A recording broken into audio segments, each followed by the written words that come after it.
हमेशा हिंदू मुस्लिम के नाम से वोट लेते आ रहे हैं, चमकाते आ रहे हैं अपने आप को मंदिर मस्जिद। लोगों को क्या इंसान मंदिर मस्जिद को खाएगा बैठ के? अपना पेट कैसे भरेगा? आपसे जब संभल नहीं रहा है आपका उत्तर प्रदेश तो इस्तीफा दे के हटिए ना। लोगों को क्यों परेशान कर रहे हैं?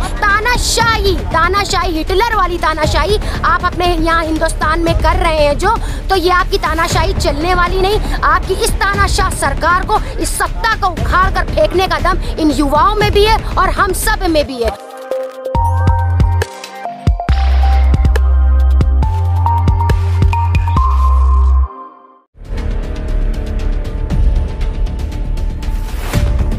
हम इस वक्त लखनऊ के इको गार्डन में हैं। यहाँ पर शिक्षक भर्ती रिजर्वेशन को लेकर विरोध प्रदर्शन हो रहा है। तकरीबन 80 दिनों से ये विरोध प्रदर्शन हो रहा है और 80 दिनों से ये लोग बैठे हुए हैं अपनी मांगों को लेकर। क्या क्या मांगे हैं इनकी और क्या क्या जो है ये सरकार से कहना चाहते हैं, आइए इनसे समझते हैं। क्या कहना चाहेंगी जो ये विरोध प्रदर्शन चल रहा है? देखिए, इस वक्त जो इनका धरना है, इनकी मांगे हैं, शिक्षक भर्ती की मांगे हैं।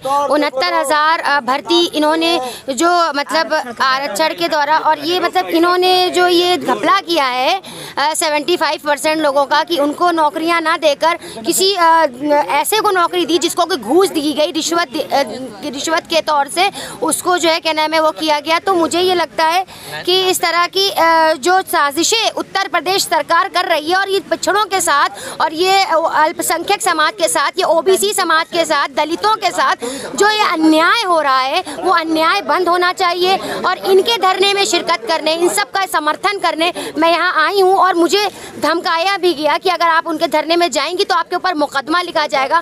मेरे ऊपर इतने मुकदमे होने के बावजूद भी आज भी मैं यहाँ इस धरने में बैठी हूँ, क्योंकि इससे पहले मैं सीएम आवास के धरने में जो गई थी तो मुझे काफ़ी जो है प्रताड़ित किया था प्रशासन द्वारा। लेकिन आज मेरी ये हिम्मत, जब भी इन युवाओं की वजह से ये मेरी हिम्मत बंधी, क्योंकि ये आज 75 डेज से यहाँ बैठे हुए हैं, 78 डेज हो गए बल्कि यहाँ पर, तो आज हम इनका साथ देने आए हैं। और ये जब तक धरना करेंगे, जब तक इनकी मांगे पूरी नहीं होती हैं, जब तक ओबीसी समाज को, दलित समाज को, अल्पसंख्यक समाज को इनका अधिकार नहीं मिल जाता, तब तक यहाँ बैठे रहेंगे। मैं चाहती हूँ ज़्यादा से ज़्यादा लोग इनका साथ दें और ताकि इनकी बात को ऊपर तक पहुँचाया जा सके, इनको इनका हक मिले, इनका अधिकार मिले।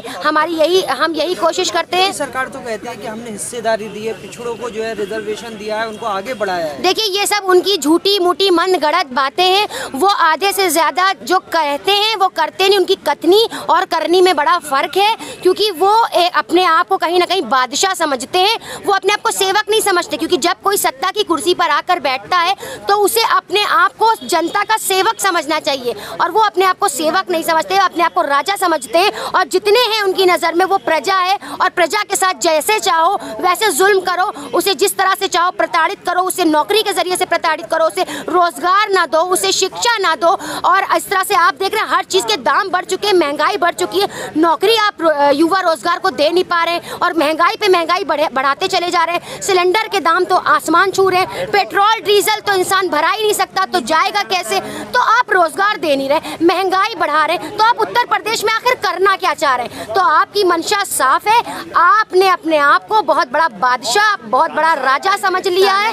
और तानाशाही हिटलर वाली तानाशाही आप अपने यहाँ हिंदुस्तान में कर रहे हैं जो, तो ये आपकी तानाशाही चलने वाली नहीं। आपकी इस तानाशाह सरकार को, इस सत्ता को उखाड़ कर फेंकने का दम इन युवाओं में भी है और हम सब में भी है। और आगे हम आपको चैलेंज करते हैं कि 2022 करीब है, इस तरह की हरकतें मत करिए कि इंसान आपको सत्ता से नीचे उतारने में, उस कुर्सी से नीचे उतारने में मिनट और सेकंड ना लगाए। और देखिए, ये जो आप ये झूठे भ्रम फैलाने की कोशिश लोगों में करते हैं कि मैंने बहुत कुछ किया उत्तर प्रदेश के लिए, तो आपने 1 साल में कहा था गड्ढा मुक्त रोडें होंगी। आज जाइए देखिए आप पुराने लखनऊ में कितने गड्ढे हैं, आज तक के उन गड्ढों की सुध कोई लेने नहीं गया। आप बड़े बड़ी बातें करते हैं, आपकी सारी बड़ी बड़ी बातें झूठ है, फरेब है, आपने जनता को बहकाया है, भड़काया है। और आज इसीलिए ये युवा पीढ़ी अपने घर का काम काज छोड़कर, अपने माँ बाप को छोड़कर, अपने भाई बहन को छोड़कर आज यहाँ 78 डेज से धरना दे रहे हैं। तो आपको क्या इनका दर्द, इनका दुख दिखाई नहीं देता, या आप देखना नहीं चाहते? क्योंकि आप अंधी और गूंगी बहरी सरकार है, और हमने इस सरकार का नाम रखा है अंधी गूंगी बहरी लाचार सरकार, जो न किसी शिक्षक के लिए कुछ कर सकती है, ना सिविल वालों के लिए कुछ कर सकती है, ना बैंक के कर्मचारियों के लिए कुछ कर सकती है, ना नगर निगम के लिए कुछ कर सकती है। हर कोई अपनी गुहार लगा रहा है, हर कोई अपना अधिकार मांग रहा है। आखिर आप इनको उनके अधिकार क्यों नहीं देते थे? जब आप इतने ही आपको लग रहा है कि आपके पास धन नहीं है, आपके पास मतलब उतनी ज़्यादा चीज़ें नहीं है, तो आप सत्ता से उतर जाइए, दूसरे के हाथ में सत्ता दे दीजिए, या तो आप इस्तीफा दे दीजिए। आपसे जब संभल नहीं रहा है आपका उत्तर प्रदेश, तो इस्तीफा दे के हटिए ना। लोगों को क्यों परेशान कर रहे हैं? यहाँ लोग बैठे हुए हैं, यहाँ परेशान हैं, लोग अपना घर बार छोड़ दिए हैं, आपको अपनी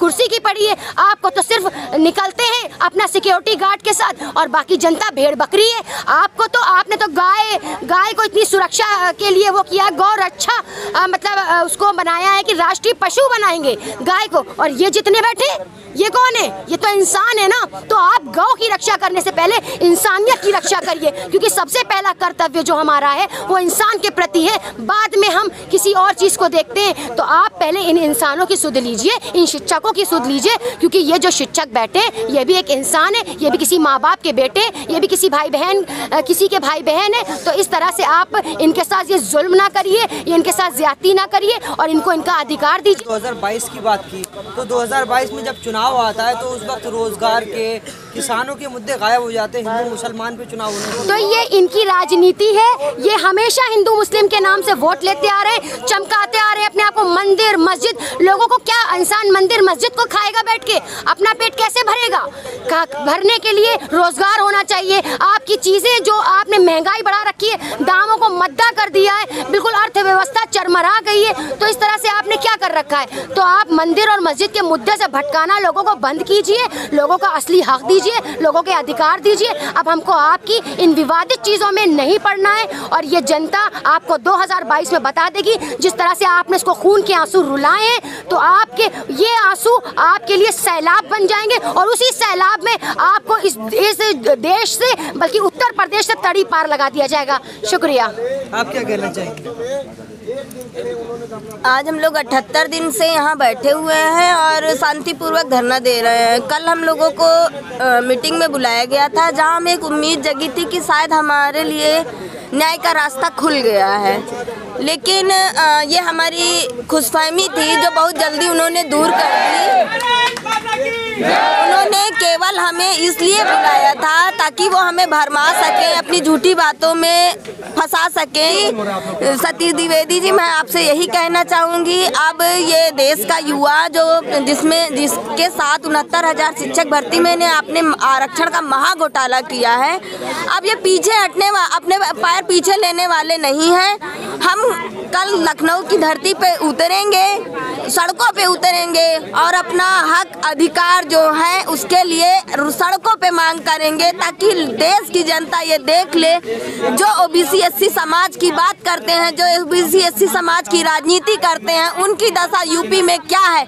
आज हम 78 दिन से दर दर भटक रहे हैं, लाठियां खा रहे हैं, हाथ तुड़वा रहे हैं, लेकिन अब ये नहीं चलेगा। इन्हें हमारा अधिकार देना पड़ेगा, इन्हें हमारा हक देना पड़ेगा। ये 69,000 शिक्षक भर्ती में जो आरक्षण का घोटाला हुआ है, ये आरक्षण इन्हें पूरा करना होगा। धन्यवाद।